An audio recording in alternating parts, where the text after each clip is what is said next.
In this video, I'm going to show you how to easily replace the brake pads on your Jansno e-bike. Now, you can utilize the brake pads that came with the bike, or you can also source an aftermarket set. A link to these pads are above and also in the description. You're going to need a few tools for the job, a needle nose pliers, and some hex keys to remove the brake caliper. So without further ado, let's get started on removing that brake caliper.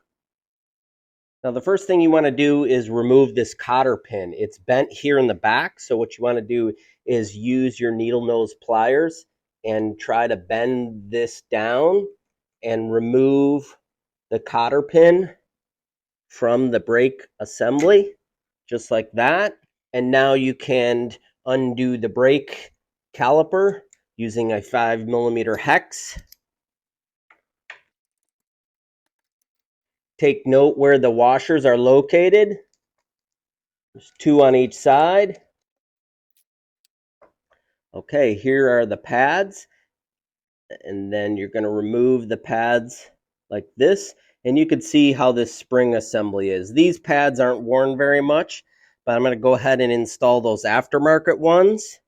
Before we get started on the install, I measured the thickness of the brake pads, and the stock brake pads versus the aftermarket, there's about a 0.5 millimeter thickness on the pads compared to the stock ones. So the Shimano ones should last slightly longer than the stock ones. All right, to install the new brake pads, you're going to simply use the spring, and you're going to load the brake pads into the spring assembly. So the pads are on each side like this. Then you're going to load it into the caliper like that. And what you'll need is the new cotter pin. And you're going to slide that through the caliper just like it was before. And then take the longer end. And you're going to bend this up so now the brake pads are secured into the caliper. Install like that, and then you're going to put the caliper on there. You may need to loosen this bolt to take the tension off the caliper because the new pads are a little bit thicker than the stock ones. So now that moves freely. And I'm going to take the top screw, install it here with the 2 alignment washers, and I'm going to install it on to the rotor like this. And I'm just going to put the top bolt in here, finger tight.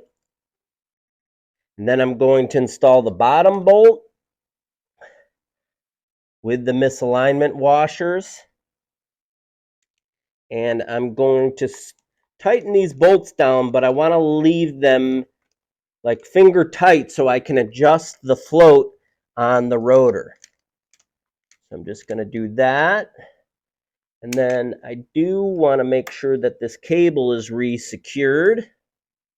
Pull this down, secure the cable, make sure the cable's not up. Now, to align the caliper on the rotor, you can see that it can move around right now. So what I'm going to do is I'm going to depress the brake lever up on the handlebars, and it's going to align the caliper with the new pads on the rotor, and then I'm going to tighten the brake caliper to the fork, both bolts. Okay. Now I can come back. I do want the brake lever to be a little bit tighter, so I'm going to adjust this up just a little bit so the lever pulls are nice and easy. You can see that's all secured. Now it's nice and tight. Now I'm going to lift up the wheel and do a spin. It spins freely, so I'm happy with that alignment. Now I can get out there and ride. I'm going to move to the back and do the back brake. So I hope that you liked this video. Subscribe to my channel, and thanks for watching.